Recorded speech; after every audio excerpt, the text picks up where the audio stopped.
बिस्मिल्लाहिर्रहमानिर्रहीम। Hello everyone, I am doctor Tanveer Arshad Chaudhary.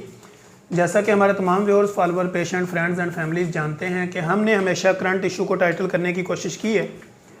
आज का हमारा मौजू ये होगा, चूँकि अभी एक माह के बाद माह रमज़ान आने वाला है, तो शुगर और रमज़ान जो है वो उसको किस तरह मेंटेन किया जा सकता है और किस तरह जो है वो डायबिटीज़ पेशेंट जो हैं वो अपनी शुगर को भी कंट्रोल रखते हुए और अपनी जो एक्टिविटी है उनकी रमज़ान की वो उसको भी किस तरह जो है वो कर सकते हैं।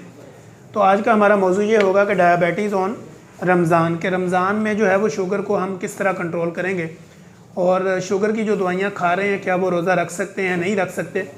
अगर रख सकते हैं तो उनके लिए हमारी रिकमेंडेशन क्या होगी, या उनको डॉक्टर के साथ किस तरह की जो है वो कंसल्टेंसी करनी चाहिए या उससे आके किस तरह की रहनुमाई लेनी चाहिए।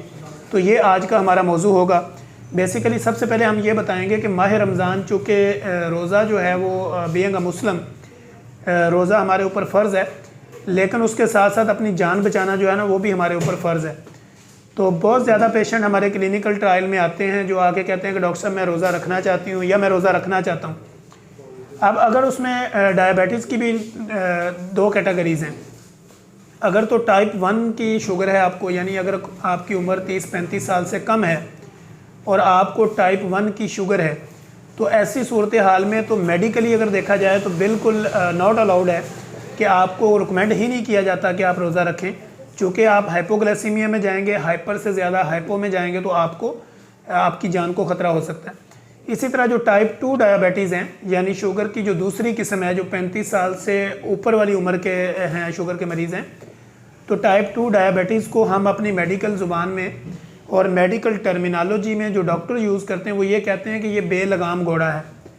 यानी टाइप 2 डायबिटीज़ बेलगाम घोड़ा है, यानी इसको लगाम डालेंगे तो ये रुकेगा, वरना ये आपके किडनी फारग कर देगा, आपके स्टोमक को डिस्टर्ब करेगा, न्यूरोपैथी के मसाइल बनाएगा, रेटिनोपैथी के मसाइल बनाएगा, इसी तरह आपको क्रोनिक किडनी डिजीज़ में ले जाएगा और आपको कई ऐसे मसाइल शुरू हो जाएंगे। जो टाइप 2 की शुगर है ये बेलगाम घोड़ों की तरह होती है।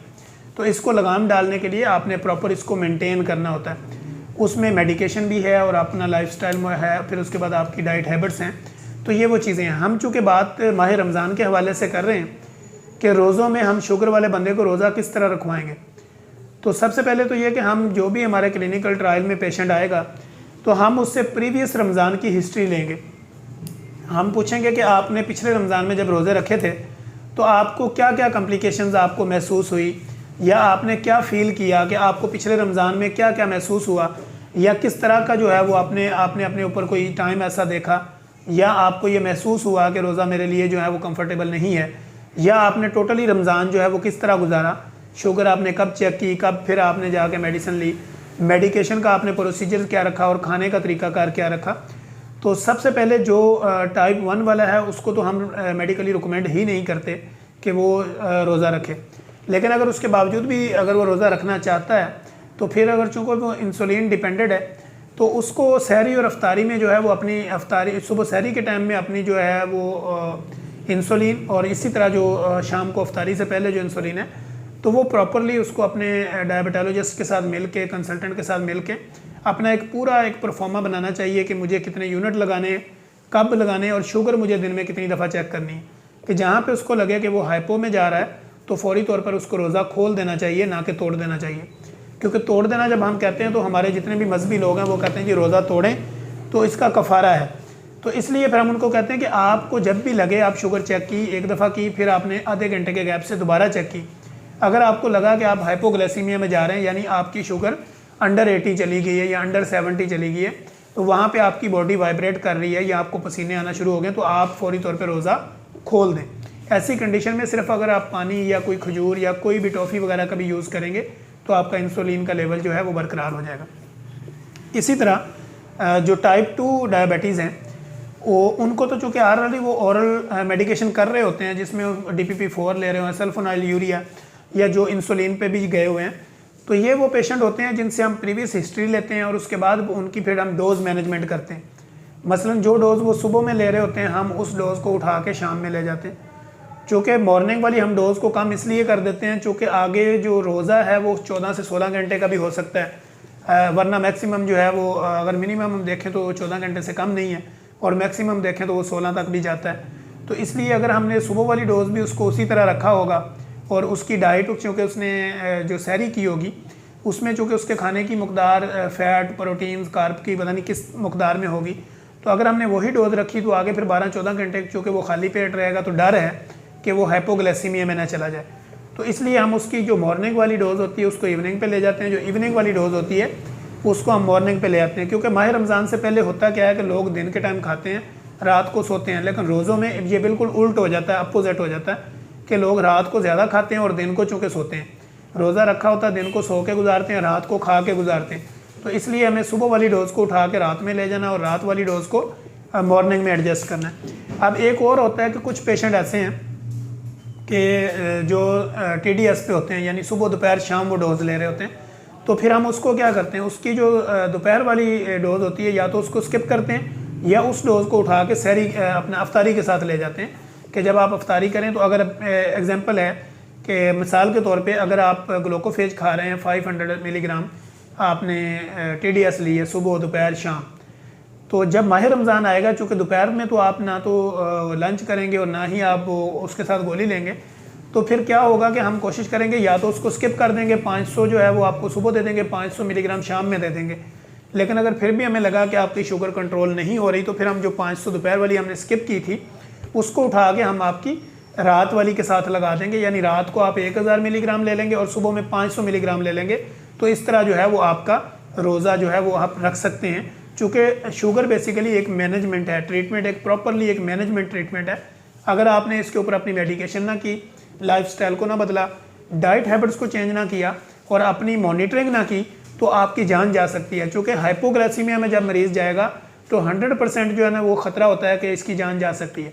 हाइपोग्लाइसीमिया में जाएगा चूँकि चांस है कि हाइपोग्लाइसीमिया में मरीज़ अगर चला गया तो वो उसकी जान चली जाएगी। लेकिन अगर वो हाइपरग्लाइसीमिया में हो, हाइपरग्लाइसीमिया में जान जाने का इतना खतरा नहीं होता जितना हाइपो में होता है, यानी शुगर का लो हो जाना या ड्रॉप कर जाना, ये ज़्यादा खतरनाक है बनिस्बत इसके कि शुगर हाई हो जाए। शुगर हाई हो जाएगी तो आपके पास हाल है, आप पानी छानी भी पियेंगे, सिंपल पानी भी लेंगे तो वो मेंटेनेंस लेवल पे शुगर डाउन हो सकती है।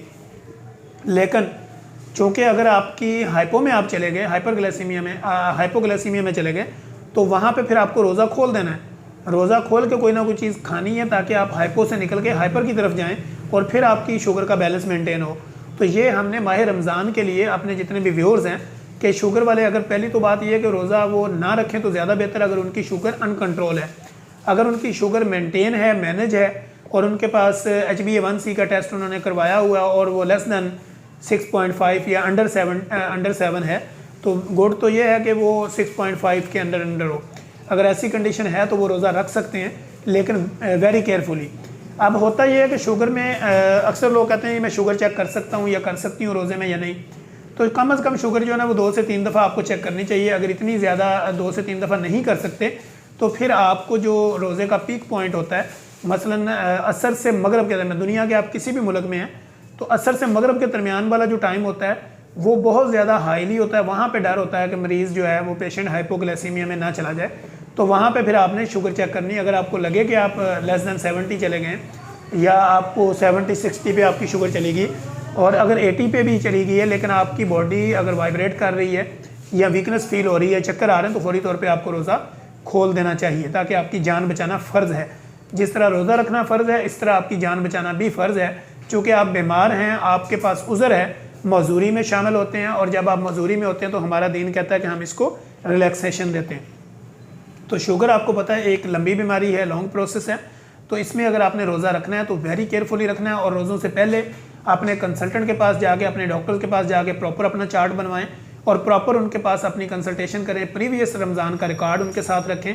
और इसी तरह शुगर को 1 से 2 मरतबा लाजमी चेक करें। अगर 2 मरतबा करनी है तो सुबह आपने सहरी की और सहरी के 2 या 3 घंटे के बाद आप शुगर का लेवल देखें।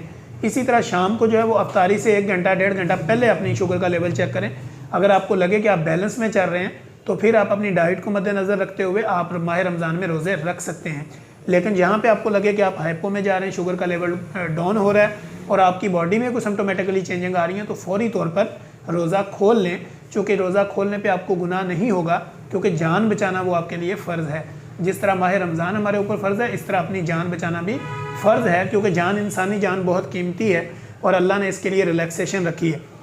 अब अगर आप शुगर इंसुलिन डिपेंडेंट हैं, इंसुलिन लगा रहे हैं, तो उसका भी शेड्यूल यही होगा कि शाम वाले इफ्तारी वाले जो यूनिट है उसको आप बढ़ा देंगे, सुबह सहरी वाले यूनिट को कम कर देंगे, क्योंकि सहरी करने के बाद आगे आपके पास टाइम होगा 12 से 14 घंटे का कि आपका स्टोमक एम्प्टी रहेगा, खाली रहेगा। तो इसलिए रात में चूँकि आप रोज़ा खोलेंगे, उसके बाद आप तरावी पे चले गए और बीच में आपने कहीं ना कहीं जाके कुछ ना कुछ खा लिया, तो रात वाली डोज़ को आप मैक्सिमम कर देंगे और सुबह वाली को मिनिमाइज़ कर देंगे। तो ये आपका माह रमज़ान अच्छे अंदाज से गुजर जाएगा। अगर फिर भी आपके कोई सवाल जवाब हों, कोई आपको मसाइल का सामना हो, तो आप हमारे क्लिनिक पे आएँ, हमसे बात करें।